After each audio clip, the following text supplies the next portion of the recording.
Hello, everybody. Welcome to Oregon State University Permaculture Design Course Pro. This is the 2023 winter and spring course, and I believe this is session 3 of our office hours. I think so. Yeah, it is. So we're going to go through our questions today. We've got a number of great questions. Really appreciate getting those questions in advance because it gives me a chance to say hello and start to think about them. And hopefully everybody's enjoying the course and having a good time with it, because that's the point. If we're not enjoying ourselves, then what the heck are we doing? So I'm going to pop over to my question doc. Great. And just a reminder, there's some great courses potentially coming up. We've got our Propagating Woody Edibles with Peter Janes. That's coming up in April. We've got another April course about rainwater harvesting. And then... okay. Just get everybody to mute themselves. And I will also do that for folks. And then we've got a great gray water course that's potentially going to be happening next year. So we will jump into the questions. So our first question is from Umesh. And it is, hey, Javin, I've tried to get the best contour data, but as you have observed in the feedback, it seems off. I tried 8 or 9 different sources of contours, but I had to make do with the closest one. I used QGIS for that. I also tried to extract contours from Google Earth. They were not as good as the ones I've used in my basemap.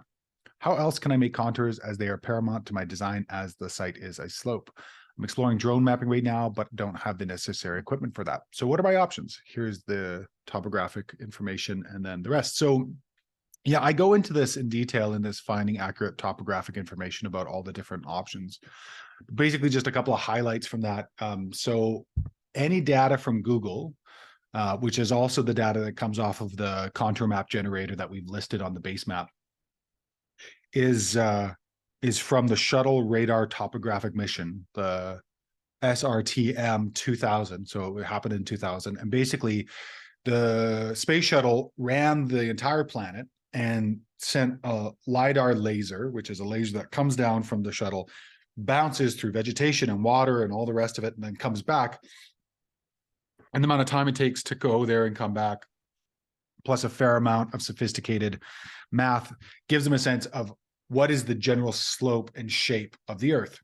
Now, the problem is that every pixel, so every pixel of that flyover was 30 meters, which means that if you have any elevation that's under 30 meters, so if you have a meter or two, then the computer did its best guesswork to give the data that's there. So this is one of the reasons why I do not rely on Google Earth information in terms of topography. It's okay at the watershed layer. So I think I've shown folks before, when I do a watershed analysis, I'm sometimes doing a couple of kilometers or miles of watershed evaluation, and that's totally fine, because at that scale, it makes sense. But if you're looking for scale differences on your site, it's not going to be enough. So generally, you have 2 options. There's a third, which is very labor intensive, especially for your site. So if we click on your site, I just want to check in so I remember how big your site is. I'm just going to pop up to the, yeah, so you're 12.5 acres. Yeah. So 12.5 acres, it's going to be, it's not going to be terrible. It's not going to be a terrible amount of work, because I've done all of these at scale at like 100 plus acres. But your first option is if the vegetation is generally low. So Umesh, my one question for you is, how tall is this vegetation? Is this all shrub layer, or is this tree layer? How high is it? Mostly these are bushes. Bushes. So like maybe a meter, under a meter? Under a meter. Under a meter. And are they all pretty uniformed in terms of their size? Or some Mostly bigger, they are. Mostly okay. They are uniform. Okay, so I'm going to give you, I think I'll tell everybody the way that I would do this if it was bare, if it had trees, if it has the shrubs, and I'll kind of go through the whole process. So folks, if they're in a similar situation, could look at that. So if this was totally bare and didn't have any vegetation, or just very little vegetation, and this has quite a bit of vegetation, I would use a third-party application with a DJI drone. Could be the DJI drone Phantom 4, the Mavic, or the Mavic 2. The rest of the DJI drones currently are not they're not playing well. Basically, they have this thing called an API kit, and the other drones are not, they don't necessarily work as good, but you can always check these applications compatible drone pages and to get a sense of it. But basically, I would use one of two of these applications. One is Maps Made Easy, and the other one's called Drone Deploy.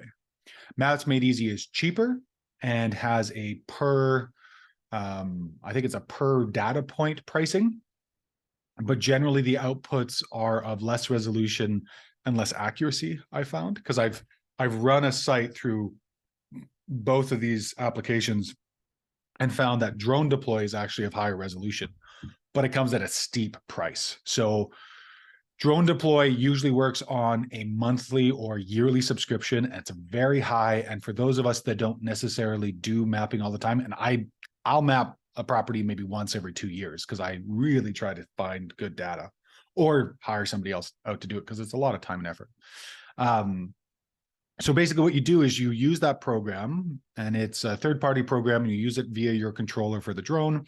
And basically it flies along, and it basically takes photos at a certain elevation and at a certain distance as it kind of goes back and forth over the property. So it basically goes back and forth and takes these photos.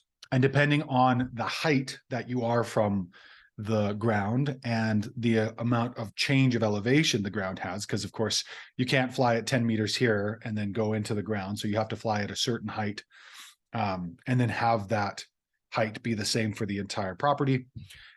It gets a sense of the overlap that's necessary to have a high resolution photo. And then because it knows where it started and where it is in the landscape as it moves roughly, and you can increase this resolution by putting ground control points, which are these points that you either grab a physical ground control point, which is like a big piece of paper or plastic that has a black square, a white square, a white square, a black square. And then you take a survey point of that direct center, and that helps you to true the entire map within the global mapping grids. But if you don't have all of that, basically you just run the whole site, and generally you can get to sub 10 centimeter accuracy. This isn't a legal survey, but it's kind of like taking a thin piece of silk and draping it over the entire site, and you get what's called a digital elevation model, a data point cloud. And from there, you can take that into QGIS or ArcGIS or send it to a practitioner, and they can then produce a series of maps for you that have, gradient shading and contours and slope assessment and all of these good things. So generally that's what I opt for because it's relatively inexpensive and relatively easy. You can usually fly the mission for 12.5 acres. You're going to be under 30 minutes to fly the mission. And then the processing is usually 2 to 3 days. Works out pretty good. So if this had no vegetation, that would be my number one suggestion. If this was treed, like completely treed, that doesn't work because basically that drone is going to take a photo of the top of the trees and not the ground. So that becomes problematic. So in that case, I would opt for LiDAR drone flyover, which is more expensive. In the States, I contracted a couple of years ago, I think it was close to 50 acres and it was roughly $1,500 to get that data. If this is as it is now with shrubs, and generally the shrubs are visible, and generally the shrubs are the same height, I would go with that first option. So I would take something like Drone Deploy and a DJI drone and fly the mission. And then I would send that to Brent Smith from Paper Street Permaculture or another GIS specialist who has an algorithm that if you give them the height of generally the vegetation, they can then map that vegetation on the map, subtract that height from the total model, and then you have a rough estimate of the entire site for probably a couple $100 of effort. You could always go with LiDAR, but again, I don't know I think you're someplace in Pakistan. Let me just check here. Yeah. I don't know in your area of Pakistan if that's even possible or if anybody has that kind of technology that you can hire out. The other option, which is doable, but is very labor intensive, is you can get what's called a RTK ground station. RTK stands for real-time kinetic. And basically this ground station is a GPS RTK station that's talking with all the satellites, and the longer you leave it in its position, it can get down to sub-centimeter accuracy of where it is in the world.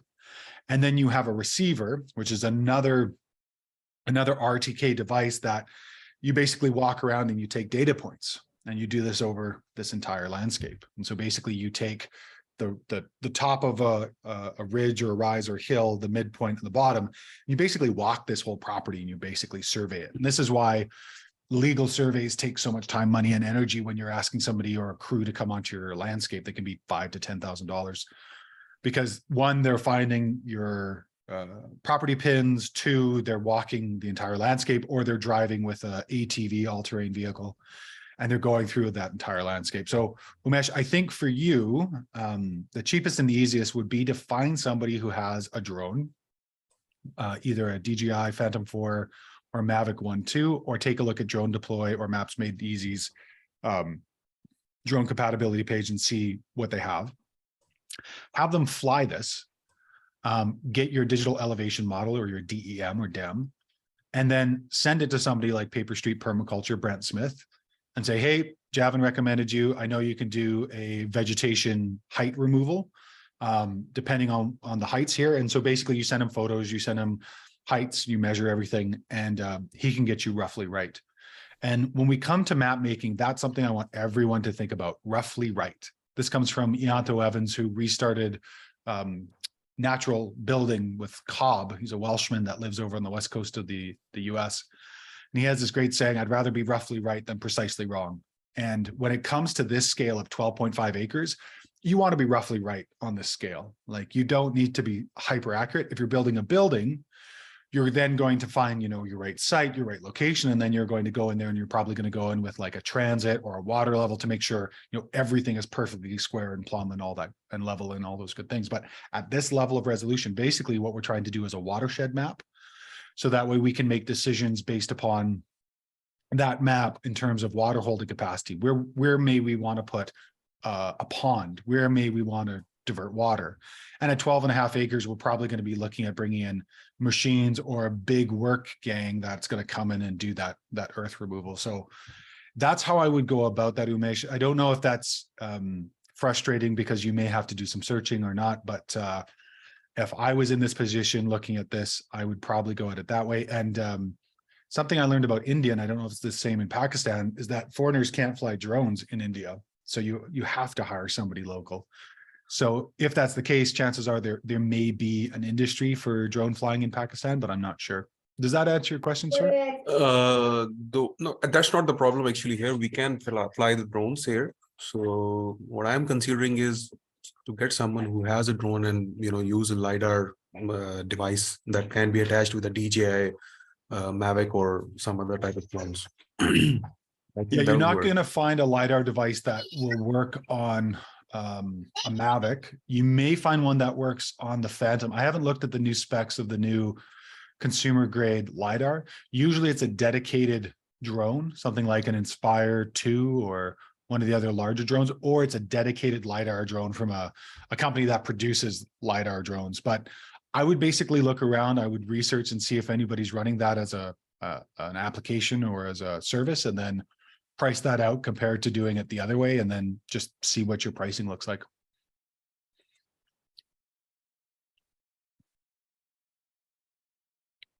All good?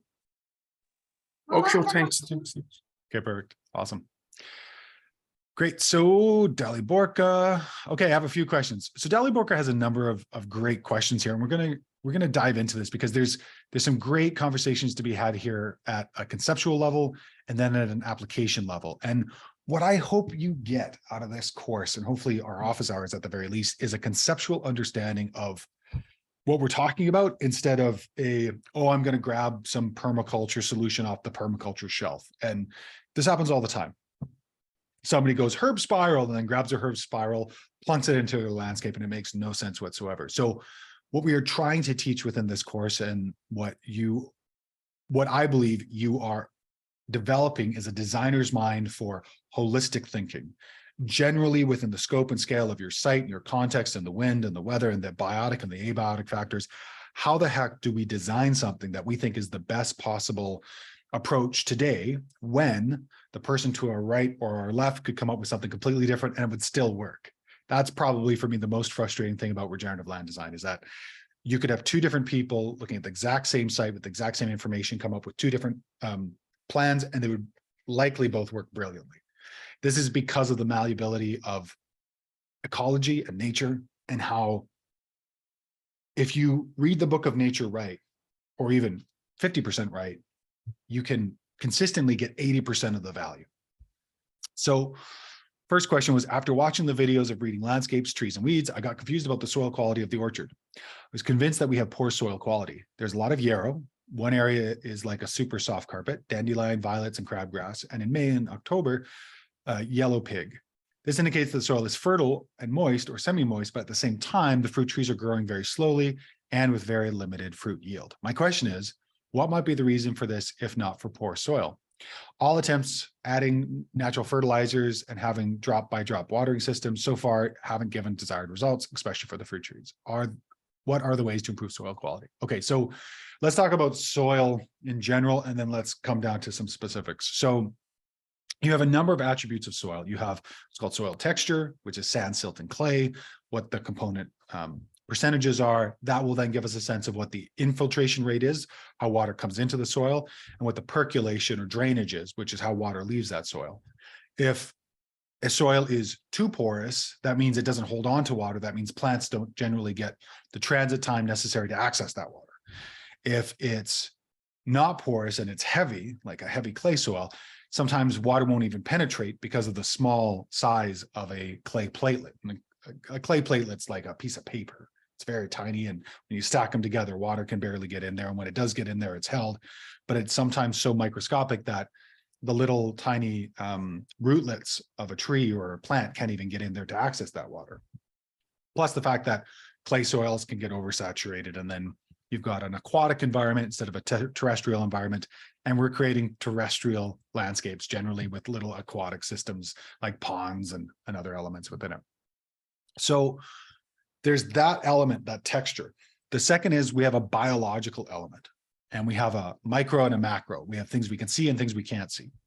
But generally the things we can see can indicate the things we can't see. So for example, we find earthworms or larger worms within our soil, we'll find that they're kind of like apex predators. It's kind of like finding a pair of mating jaguar or panther in the rainforest. You know, if we have that pinnacle or apex species, we're going to have an entire food web below it that's really supporting. So similarly, if we see a lot of earthworms in the soil, chances are we have arthropods, nematodes, microarthropods, protozoa, bacteria, and fungi, and usually in the proper relationships and proportions that we need. Finally, there's the idea of ground cover. How much ground cover are we seeing? And generally, we'll take a foot-by-foot quadrat. And the easy way to do this is to take a wire coat hanger, pull it so it becomes a square, and drop it just willy-nilly. And then take a look at the percentage of ground cover. How much ground cover do we have? More ground cover, healthier soil. Less ground cover, less healthier soil. So that's the general scope and scale and conversation of soil. So when we get into something like what Dali Borka is talking about, which is, okay, well, we have this orchard, and generally all of the plants, remember how we said that plants can give us an indication. Generally the plants we are seeing, generally when we understand what those plants are and how they work, and again, you're not going to hear me much talk about plants as weeds. Weeds is just plant racism. It's like, I don't like this plant, so I'm going to give it a name. You don't need to do that. It's just a plant. It has a function. It's there. Sometimes it's advantageous. Sometimes it's very advantageous. But generally what I'm reading here, if we've got violet and dandelion and violets and crabgrass and all the rest of it, generally we're going to have, moderate fertility and moist or semi-moist, but the fruit trees are growing slowly and in very limited fruit. So that then begs the question, what are the trees needing that they're not getting? So generally trees need hydrating soil. They don't really like, especially fruit trees, things like apples and plums and pears, don't like to be in heavy soils. There's some fruit trees that don't mind it. But generally they like to have good drainage. And if you ever need to think about, well, what does a fruit tree need? Take the tree, like apple, and then figure out where it originated, Kazakhstan. And then take a look at their soil profile and go, okay, interesting. It was born here, was raised here. Sure, there's variations off of it, some that work better in heavy, better in light, better in this, better in that. But generally, that's its center of origin. So we need to think about it that way. And we can go, okay, well, if that's the case, it likes free draining soil. So then we have to ask, okay, well, the fertility, the nutrition, the et cetera, what would we be adding? And this is one of the reasons why in permaculture and a lot of regenerative land care, we talk about compost. This is because compost isn't not necessarily fertility. Compost is a little bit of fertility, but mostly a huge injection of biology. And this is where we get the incredible work of Dr. Elaine Ingham and others who've worked with the Living Soil Food Web, this concept, and you've seen the photos and the videos and whatnot of the tree takes in carbon dioxide, takes in sunlight, cleaves off the carbon, has O2, that carbon becomes exudates. This is what Elaine calls the cookies and cakes and creams that come out of the rhizosphere. The rhizosphere is the first couple of millimeters around a rootlet, and then basically attracts these different microorganisms, starting with fungi, bacteria, then microarthropods, protozoa, nematodes, and then the larger macroarthropods and nematodes, and then earthworms, and then a couple of different organisms in there. So generally, when I'm looking at feeding a plant, I'm not usually feeding them raw nutrition. I'm not feeding them nitrogen, potassium, calcium. I'm not buying a bag off the shelf. Every once in a while I will. In Canada, Gaia Green is kind of my go-to, and it's the one I really like and recommend. But generally, if I can, I'm going to either produce compost or buy high-grade compost, and I'm going to apply it. And I can apply it in a few different ways. I can take that compost and I can tilth, T-I-L-T-H, I can tilth it in, which is basically removing your mulch layer, putting about 1 inch of compost per tree in the spring and the fall, making sure it's not directly beside the trunk, and using a tilther, which is kind of like a tiny plow that only mixes the compost in for a couple of inches. It doesn't invert the soil, it just mixes it up. And then I'm putting the mulch back over. And what this does is it increases the biology, gives the tree a little bit of nutrition, and starts it, keeps it going down its merry little way. The other way to do this is to create what's called aerated compost extracts and teas. And this is where we take a volume of water that is not chlorinated or chlorimated. So basically it has no biocides in it.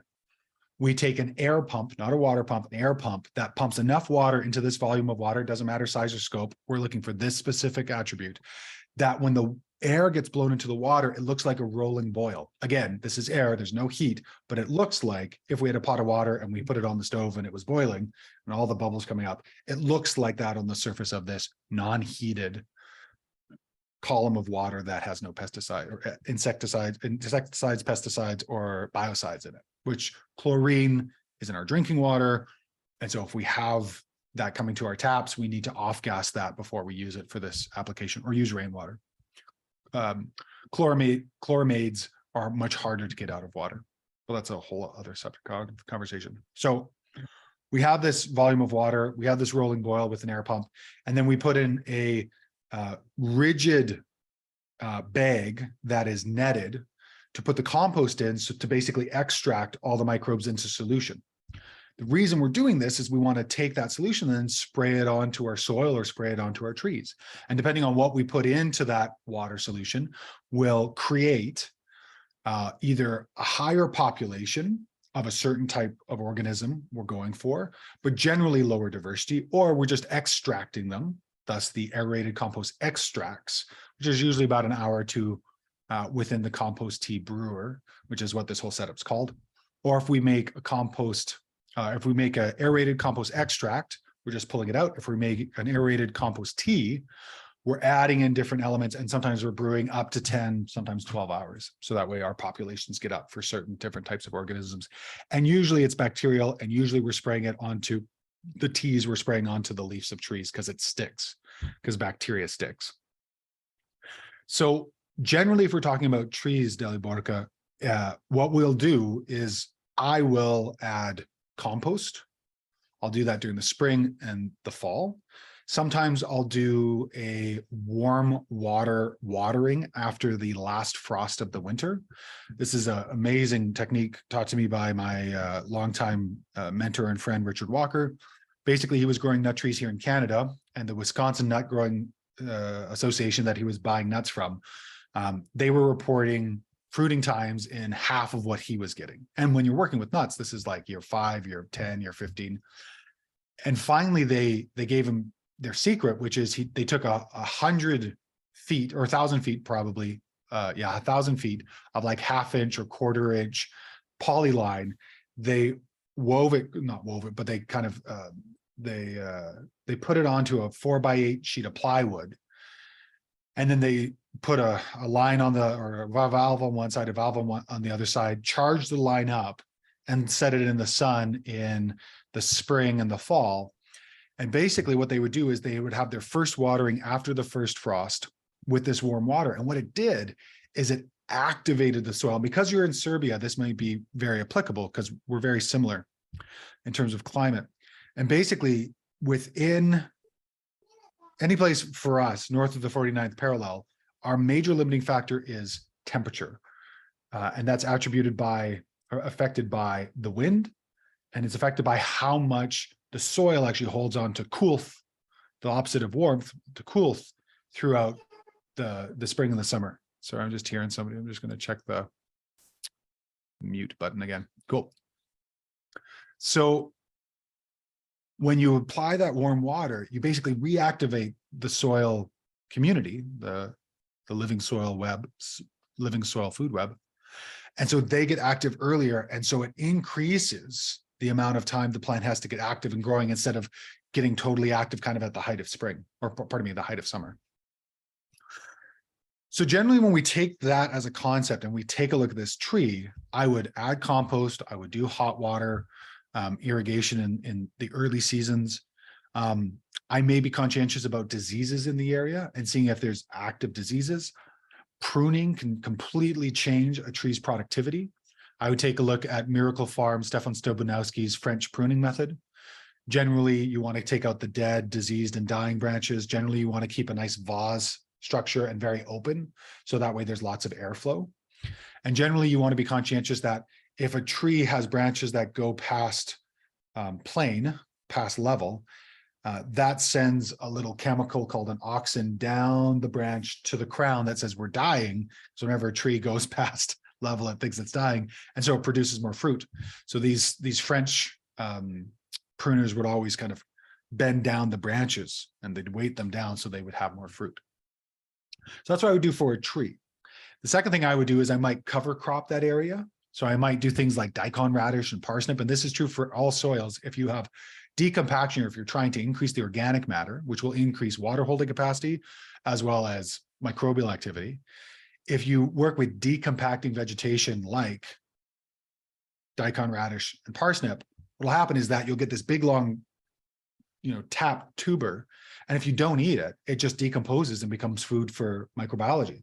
So this is an easy way if you don't have a plow or you don't want to use a broad fork or hurt your back.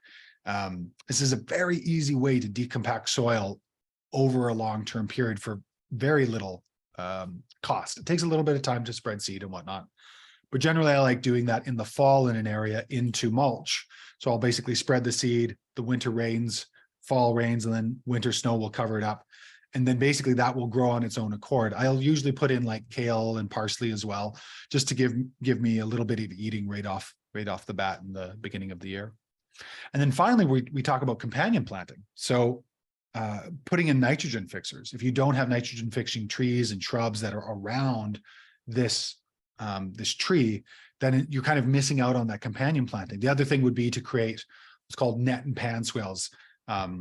My colleague, Nat Topa, who works for the UN, she calls them smiley face berms, because if you have a tree, you basically have this little smiley face berm on the lower hand side that when it fills up, you've sized it in such a way that you're never going to affect the crown of the tree, which is where the trunk becomes the roots. Because if that gets saturated, then you've got a vector for disease. So basically you've got this net and pan, this kind of smiley face. So that way when the tree has water that comes around it, it fills up, but then it overflows out the side and it never affects the trunk. So generally, that's what I would do for trees. I would do the composting, do the warm water, support plants, decompaction vegetation like parsnip and daikon and other elements, and then generally try to create a little ecology around this tree.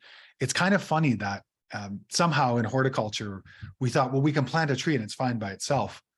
And trees are like most of the beings on our planet. We're social creatures. If you've ever seen a single chicken, you're bound to see a very unhappy chicken. And it's the same thing as people. We don't work very well by ourselves naturally. I think over time and into adulthood, we get to that place. But as kids, we like to be around other kids. So I think that kind of talks about the compaction and the water holding capacity. I don't know. I just want to check and see if you're here. Yeah, you are. Does that answer your question, Dali? Yes. Okay, awesome. Let's get Yes, to. and I was planning to do a smileys for sure. That's awesome. Yeah, I like Natalie's videos. I am following her, so yeah, great good. idea. Yeah, she's brilliant. Yeah. So prevent or redirecting rain runoff. How can this be done? So ensure the areas where the rain is being directed or the overflow is being directed isn't near a structure or base of a fruit tree without overflowing. Perhaps share a slide. Yeah. So was there a specific element in your design you were worried about?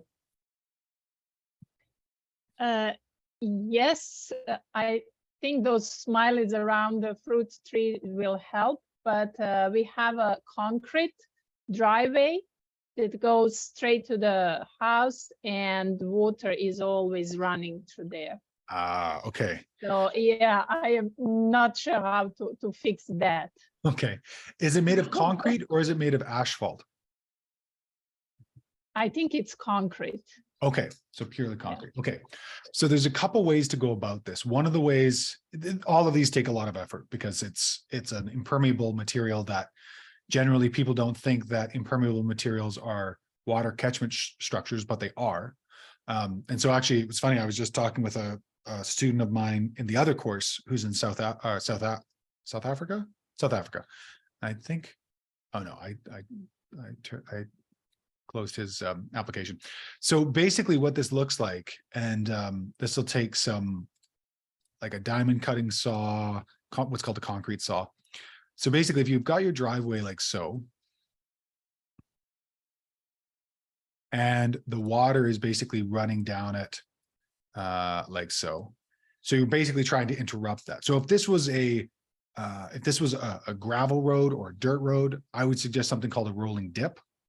And for everybody else watching, a rolling dip is this brilliant structure that basically, you know, if your car is, this is my brilliant car drawing, everyone enjoy.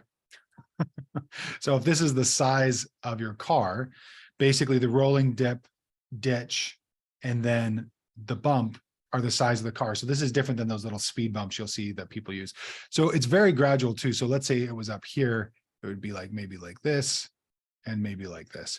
And so what would happen is you would get this slight indentation to where the water would pool here, and then the water would go off depending on how you built this. But because yours is concrete or asphalt, what I would suggest instead is an in-ground gutter that is smaller than, usually it's like, you're Serbian, so you're working in metric. So usually it's about 10 centimeters to 15 centimeters. And what it looks like is basically you cut out a chunk of the driveway, like a strip, like so. Very, very small. And then you end up taking like 2x4s or 2x6s, depending on the sizing. And you create this little gutter. And it's literally a gutter that then can interrupt that water flow. And depending on how you place it, so you'll have to think about that. Depending how you place it, that water will come in here and then, you know, come out this way or come out this way, all depending. And generally, you know, it'll clog up every once in a while. You have to go on with a broom or shovel or whatnot and clean it out. But it's a great way to develop little drains in between these areas. And usually what you do is you, I'll just draw this in, draw this as a close-up. So kind of running out of space. Let's get rid of my amazing car drawing. And then, yeah, so let's say this is our surface And this is our little gutter. So yeah, we'd have usually a 2x4 like so, and a 2x4, a piece of metal. U-channel works really well. And then every once in a while along here, we'd have these little cross braces. So these would be like little pieces that just go across here every once in a while, just to keep that structure. And that's the best way I found to work with concrete or even stone or cobble or brick drives, is to take out a small section, make a gutter. And so that way that water can go in a certain direction. And then if you're buying product for this, because there's some grates and things that go on top, but generally if it works for me, that's what I do. So I would say something like that would be the way to do it. So that way you interrupt that water flow so it doesn't come close to any facility areas or any infrastructure. And then your final question. I don't know if this is your final question. I think it was. Nope, second. So safety of rainwater for human consumption. How can we ensure clean and healthy drinking water on a daily basis? So consider this idea of source to sink, right? Think about where your resource begins and think about its final application. So you want water that is free of contaminants, usually has a little bit of mineralization, because generally living water is best for animal consumption. Pure rainwater is not, due to its distillation process. So generally, when I'm working on rainwater harvesting designs, I'm looking at what's in the area. So do we have industrial area? Is this an area that's known for rainwater pollution or acidification or lead? Like there's so much that can become in rainwater particulate. So that's the first step. What do we have around us? Second is, what is the debris that's left on your roof structure? So do you get a lot of bird feces? Do you have pollen, road dust? Are people spraying pesticides around you? Because that will end up on your roof structure. And then finally, what is the roofing material made up of? And as you go along this assessment process, you're going to find, oh yeah, we're in an area that does spray pesticides, or yeah, our area is known for acidified rainwater, or our roof is made of asphalt shingles and they haven't been on there for less than 5 years. And usually at 5 years, the off-gassing of roofing materials is done and over. And so from there, you're designing your system for all of those pieces. So generally, I start with screens if I can on the gutters, so that way large materials don't get into the gutters and break down, and then you have issues with cleaning them out. And then after that, you create and you size what's called a first flush diverter, which basically takes that first flush of water that comes off the roof that will have the pollen, the bird poop, the insects, all of that.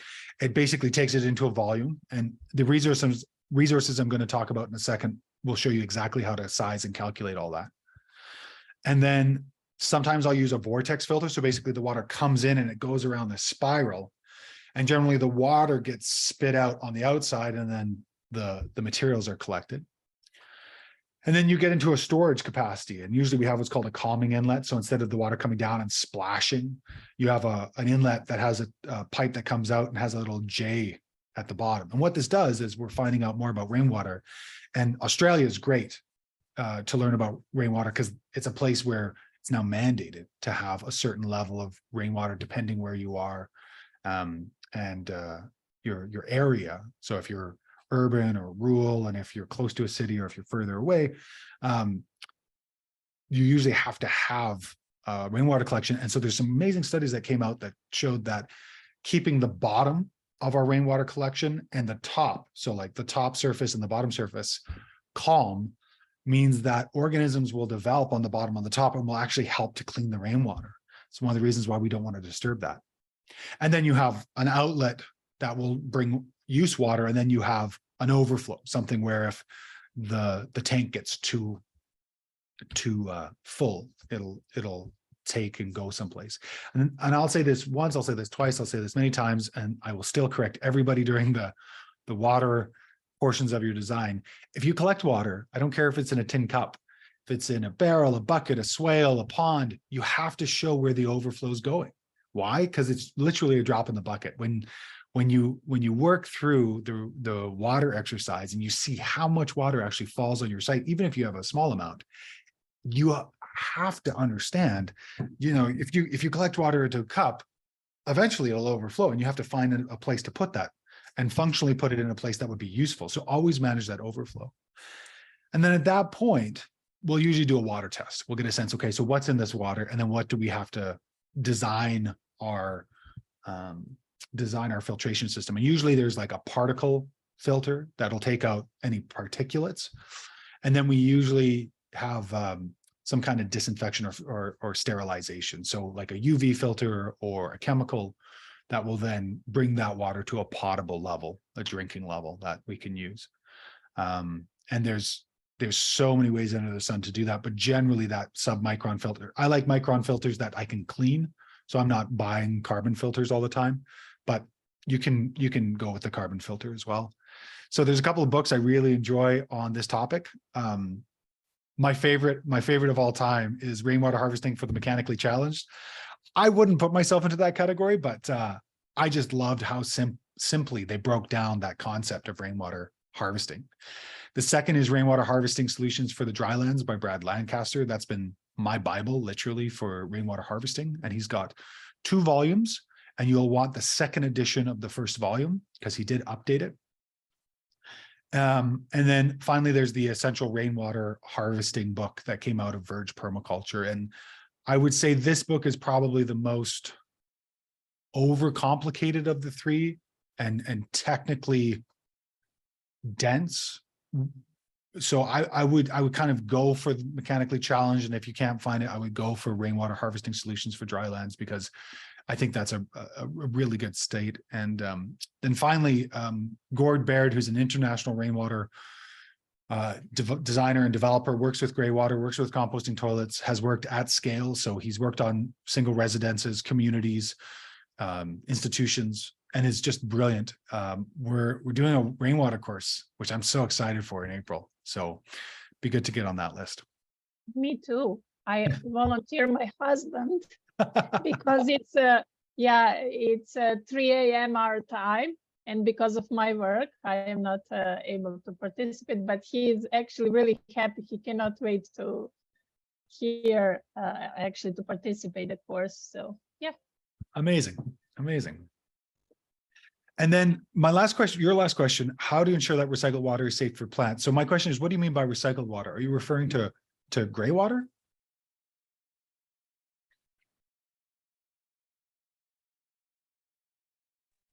Kelly, I can't hear you. Yes. Okay, gray water. Okay, so when it comes to gray water, again, great book called Creating a Gray Water Oasis by Art Ludwig. Creating a Gray Water Oasis by Art Ludwig. He goes through it step by step. So he goes through the transit time to be in vegetative systems and non-vegetative systems, if it's coming from the sink or if it's coming from the kitchen sink versus the bathroom sink versus the bathtub versus the laundry. It's absolutely brilliant. And he goes through that process very quickly. And there's a couple of technical aspects to it to understand. So not something I can go into in detail here, but basically there's a transit time, which means the water needs to be in contact with vegetation depending on its source material. And sometimes you need to take out particulates. So Gord, brilliant colleague and practitioner who runs an amazing site called eco-sense.ca, and I'll put that down here. So www.eco-sense.ca, with his incredible wife, Anne, who's a biologist. They've created some incredible gray water systems that use vermicomposting that comes from the kitchen sink. So that way, when that water comes out of the kitchen sink, all of the particulates that you wash down the sink are eaten by worms, and then their filtration system creates a water effluent that can go through drip irrigation, which is unheard of. But basically, when we're thinking about how to keep gray water clean, we're thinking about 2 words. One is biocompatible and one is biodegradable. We're probably pretty familiar with biodegradable. Does it degrade in nature? Which is technically kind of a funny term because everything eventually does. But is it degradable in a time span and frame where it's not degrading that landscape as it's breaking down? Which led us to this idea of biocompatible. Is there actually elements and soaps and things of that nature that are positive when they come into into the landscape. So generally, I've used that as a concept when working with a system or a house that's on gray water, because you have to think that everything that goes into the water goes through animals and eventually goes into your plants. So this makes really good sense when we're thinking about, okay, what toothpaste am I using? What soaps am I using? If you have individuals in your house that are using cosmetics, are those cosmetics biocompatible? And if you don't know, or if it's not on the package, it's not. So that becomes a bigger conversation about lifestyle and how we act and how we behave. And are we going to become a compatible component of our local ecology? Are we continually trying to use products that if they're detrimental to our surrounding ecology, they're 100% detrimental to us? This is one of those great feedback loops. So generally, my approach when I've been living in gray water systems, and I currently am, is to be hyper conscientious about, okay, what am I using for soap? What am I using for shampoo? And I'm one of those guys that has a bar of soap, and that's my entire, that's my entire hygiene cleanliness conversation. It's a pretty easy combo. But then when I go to toothpaste, it becomes a bigger conversation, because now I have to be conscientious about what's compatible. And that's led me to making toothpaste and things of that nature. But it's really about being conscientious about what you're putting down the sink, so that way the ecology and the plants and whatnot don't have to deal with it. So generally, we're looking for biocompatible products.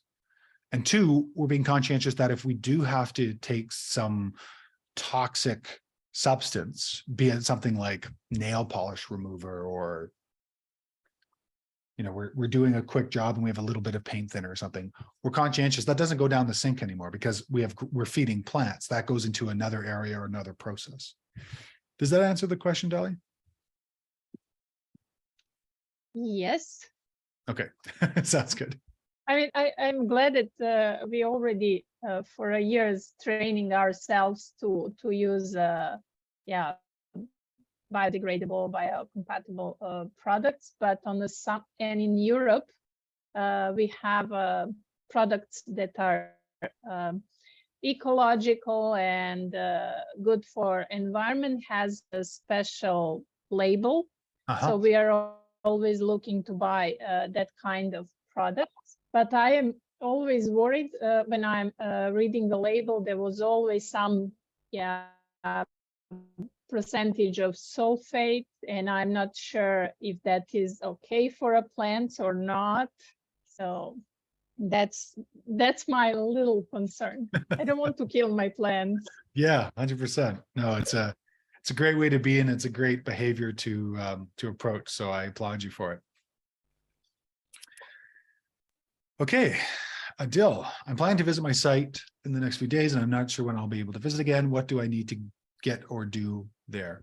So generally, we created this this cautionary highlight on the very first slide of the template, but I'll just quickly run over this again. So where are we? We're on session 3, so we're just coming up to our site and regional challenges. So sector is a good thing to be observational of when you're on site, so you can go through and understand the different elements as much as possible when you're there. So definitely review the sector. Microclimates as well would be a good thing to get a sense of, as is zones. Water survey as well, to get a sense of where water is coming and going on site. And generally, if you need to measure anything on the site, especially buildings that you can't see on a digital overlay. Soil, of course. Local ecology survey, sometimes you'll want to take a sense, if you can, and if you have the awareness and the idea capacity to be able to see what plants are there. Site cross-section as well, very important to be able to understand the heights of different elements. And usually it's how high is this element is the piece that people need to be present to, because once you get there, you need to have a sense of what the heights of these trees are. And the tutorial goes through how to ascertain that. Local plant survey as well. So describe native or naturalized medicinal plants. Plant design, if you already have all your mapping, you should be okay. Unless you need to go back and just check things out. Building survey, no. Zone 1, yeah, zone 1 and final design are similar. So those would be the ones that I would be conscientious about. During the next visit, I will need to indicate the exact location of the main house for authorization purposes. Should I go ahead with the location I initially planned? Are there things I need to consider before finalizing the main building location? Yeah, so it sounds like you're probably back into a corner in terms of having to give them an answer now. If it were I would wait as long as possible to go through the entire design process before I came down to the site and had the conversation. But generally, when I'm taking a look at home siting, and I'm just doing design right now in Northwestern Washington, where I'll be suggesting home locations. Generally, people will put their home on the top, the highest, most vantage point in a property. And the problem with this is twofold. One, it usually gets a fair amount of wind at the top of the property because we have hot air that rises and we have wind forms that will come and blast the house. And that can do a couple of things. One, it can affect the materials of the house. It can degrade the longevity of the house, but it can also cool the house down. So if you're ever trying to keep the house warm at any point, it can cool it down quite dramatically. The second issue of having your house at the top of the property is that if you are in a fire area, fire grows uphill. It gets hotter and faster and moves uphill. So generally, the tops of hills are problematic in fire regions. Generally, if you're at the lower parts of a site, sorry, everybody. If you're on the lower parts of a site, be conscientious about drainages. So you don't want to put your home, your asset, in a drainage. One of the colleague and I, we used to joke that we could save people hundreds, if not hundreds of thousands of dollars if we just help them not put homes and buildings into drainages where water flows. And again, if you don't have good mapping for this, go out when it's raining, be a detective, put on the gumboots, walk through the entire site, look through it, see where the water's flowing, see what's happening. This is really important because as you start to play with design and with water, you need to be in a good space so that way your areas are working with instead of against that water flow. There's also this idea of thermocline, and this is a conversation that's normally reserved for the ocean, where different strata of water mix, where you have cooler and warmers.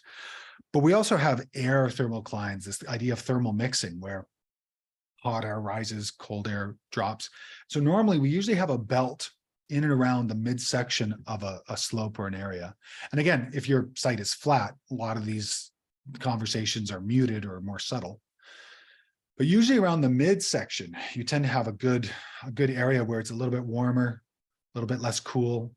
It's kind of like the Goldilocks zone. So considering that as well. Then we talk about view considerations. So being conscientious that we want to make sure that the house and the site has good views. I like being able to see the sky. I like being able to see incoming storms and things of that nature. So hopefully your climate assessment and survey has given you a sense of, okay, generally where does weather come from? Where do big storms come from? I may want to guard against that. I may want to put my house up against a shelter belt so that way, or a copse of trees or forest of trees so that way it's protected. And then siting for passive solar gains. So this is a long-standing joke within the passive solar permaculture regenerative living community. You want to point your cave towards the sun. Generally you want it for heating or you want it for cooling.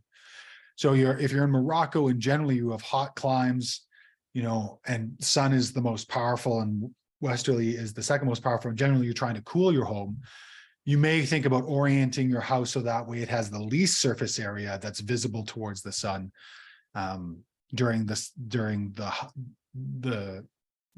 apex of the sun during solar noon.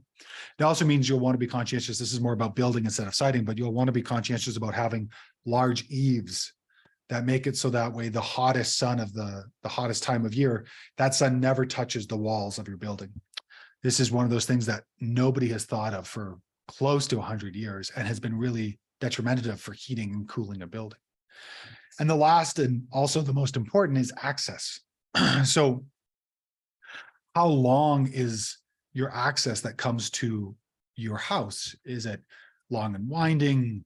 Does it have slopes that are problematic in terms of getting up? And if there is water that will erode, be conscientious about how long the road takes to get there, and generally have an idea about what is the per meter or 10 meter or 100 meter cost of installing a road. So that way you can do your due diligence to understand, you know, well, we want the house here, but it's going to be X amount of dollars to get there. But if we bring it back half that, we actually have a bunch of gain. So I would say all of these are kind of variables. It's kind of like a big circle, and each one of these are hubs on that spoke. And so, you know, the thermal mixing, the fire danger view consideration, and you're trying to find that right configuration. So I would consider all of those elements plus the building materials. Are they coming from site? Are they coming off site? Those have to be trucked and transported. So just be conscientious about that, and generally be conscientious about having a staging site when building. So if you do choose your site and it has just enough room for the house, that doesn't give you space and time to put staging materials. This is why a lot of people will build like a shop in residence. They'll build like a garage or a workshop in residence, a combine, where you can stage material at the house. You can build that, and then you can use that to build the house. Lots of different pieces there, but those are the things I would consider. Does that answer your question, Adil? Yes, it does. Yes, it does, Jovan. Thank you. Thank you very much. Oh yeah, most welcome. Can I go back to your last answer to Dali? Is that answer true for without having to recycle water? Because everything will go back to the soil anyway. So the shampoo and the soil, would that affect the plants in the site if that the whole thing will be absorbed again in the soil? Yes. All right. Yeah, generally, I think as a planet, we need a behavioral change where we press a button, or it's out of sight, out of mind. Once it's down the drain, I don't have to think about it. Well, you know, even if you're in a city, in an urban complex, that water eventually is going to go to a treatment plant. That treatment plant's eventually going to end up in the water system. And so when I was working in a water treatment center in Edmonton, one of the major concerns was they had no way to remove caffeine from the water. And they were putting an inordinate amount of caffeine and estrogen due to birth control, plus a number of illicit drugs that were passed through the body, and illicit and you know, legal drugs. But generally this is the problem with both composting toilets and collecting urine and things of that nature, as well as having a centralized drain and sewer system that comes into and is filtered in a city. One of the problems with Victoria, which is the capital of British Columbia in Canada, is up until a couple of years ago, they still didn't have a wastewater treatment plant. Their solution to their wastewater was the solution to pollution is dilution. So they had this big drain that went out to the ocean, and that was that. So even in the 2020s, we're still quite backwards in the way that we take a look at our wastewater. We need to be conscientious that eventually somebody has to interact with what we produce as water, someplace, some form. So I really appreciate your conversation there. Thank you. All right, Courtney, 2 minutes left. We'll probably go 5 minutes over for everybody else. If you have to leave, no worries.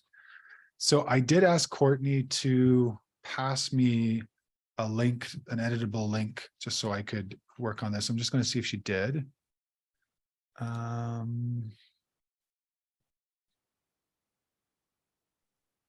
Sorry, I hadn't yet. Let me just shoot that to you right now. Okay.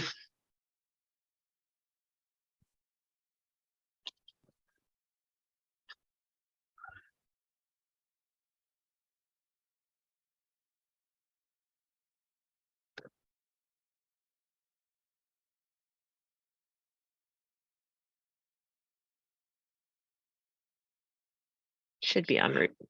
Okay. It's in process, so the slide is a hot mess. Okay.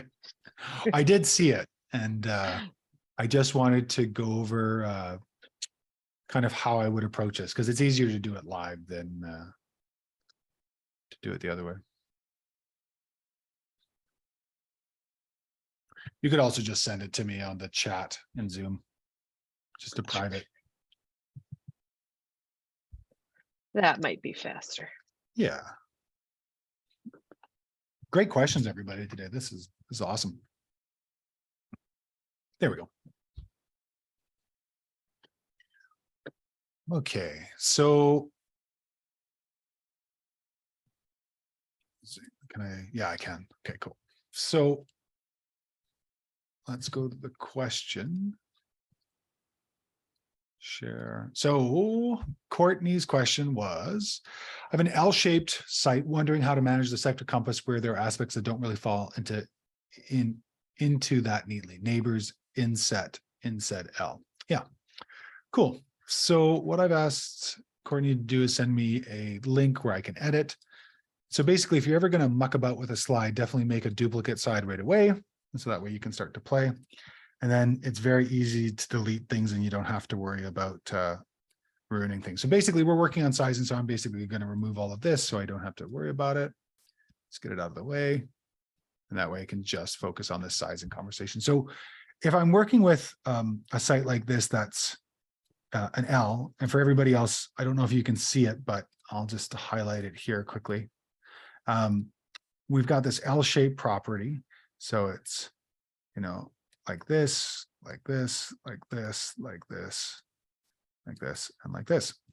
So generally what I would do is I would make the center of this a little bit smaller than my circles. So sometimes you might want to create circles that are a little bit larger. So what I might do just right off the bat, I'm just going to delete a couple more things here so it's a little bit easier. So what I might do is create these a little bit larger. And this could also be scaled back down. It's the nice thing about programs like this is I might do it like this so that way it's scaled. And I might even, Courtney, wherever you've got this image from, go to the original that has all the manipulable elements and really highlight that this is an L. And then if you're working with something, let's say let's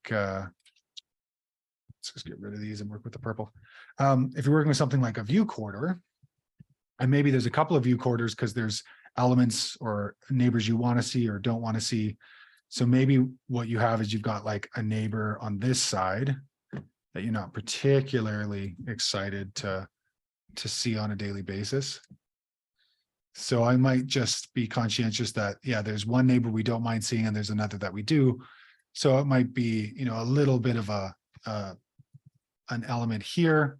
And then there might be another element where you're grabbing this other one, this guy, and we just scale it right to where it is. And then you've got another little arc that's basically just showing that there's another element that's undesirable. And so I might make two different colorations for this, where like one is purple and one is like light purple. So it's like desirable, undesirable, and just make sure the listing shows that. And then for other elements, you know, your solar, like all your abiotics are going to be without influence generally. So I would do something like that. Does that make sense? Totally. Yes. Thank you. Okay, cool. Any follow-ups for that? This one, I think, yeah, sort of, but that's really the solution I was looking for. I wasn't sure if like I should sector it off and have, you know, multiple compasses, but this makes more sense as a holistic look. Yeah, and it's a little bit simpler. And so that way, when you're going back to designing, the way I do this, and I had like 300 acres. It was the weirdest site. There was a road on the southeast corner and the house was in the northeast corner. And because it was in a high frequency hunting area, there would be people who would come up the road and they would pull out the binoculars and they would like view their entire property. And so one of our design criteria was to block the view from the road. So that way they would still see the mountains on the far side. And so we had to design different heights of trees. And there's this little rise in the middle, this little kettle in the river that we ended up using that to completely block the house. So you could still drive the road and it would just look like a beautiful property. So the way that worked, I'll just pull this up here, was, so I think your house is here. So the way that looked was like elements like this, where we were just conscientious of what we wanted to see and what we didn't want to see. So that helped me. And you may want to do that. You may want to do like little pie wedges. That's how I originally started doing my sector analysis, with these little pie wedges. But generally, I realized they kind of became cumbersome. So I opted for sort of these half circles eventually. But then when you're on site, and you get in there, it's like, well, now actually I know that I have to design something in and around this area, like right here, because I really don't want to see that. So all of a sudden it completely shows you where you'll have to put that hedgerow or that shelter belt or that planting.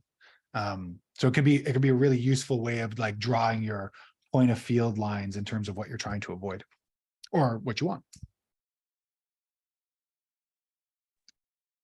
Thanks.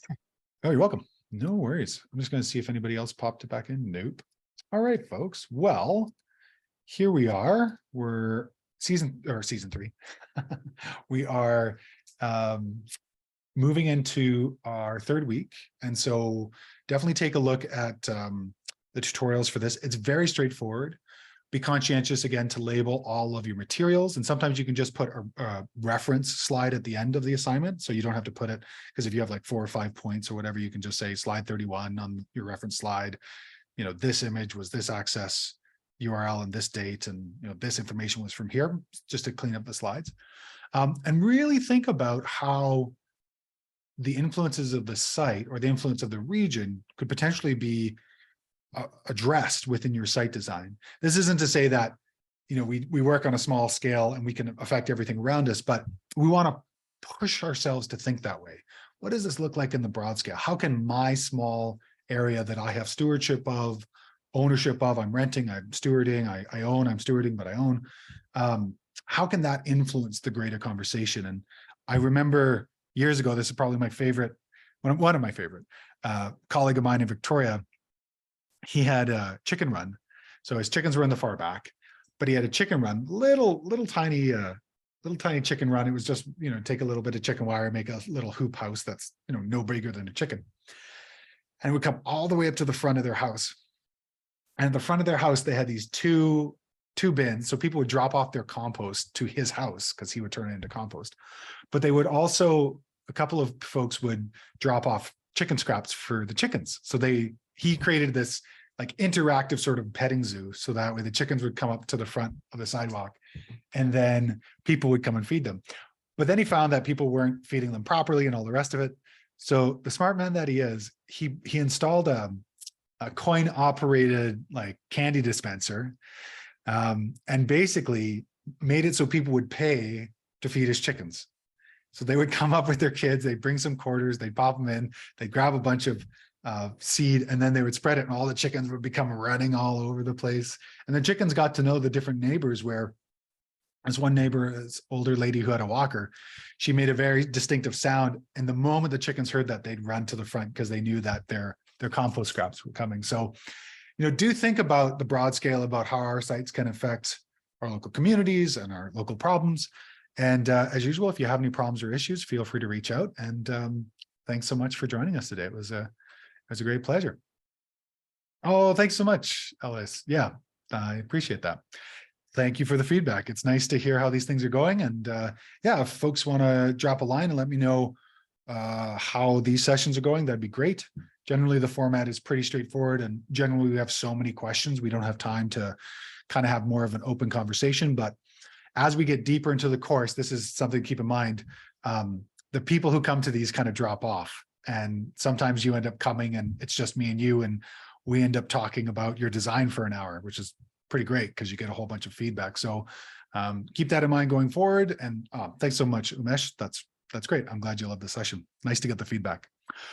For everybody else, have a lovely week. If you need anything, drop me a line, and keep on enjoying the ever-growing permaculture goggles that we're all developing as we go throughout the course. I know when I first went through my first course, I saw the world dramatically differently, and over the years, I just see plants and interconnectivities and downspouts and all the rest of it in a very different way. So all the best, and we'll see you at the next one. Take care.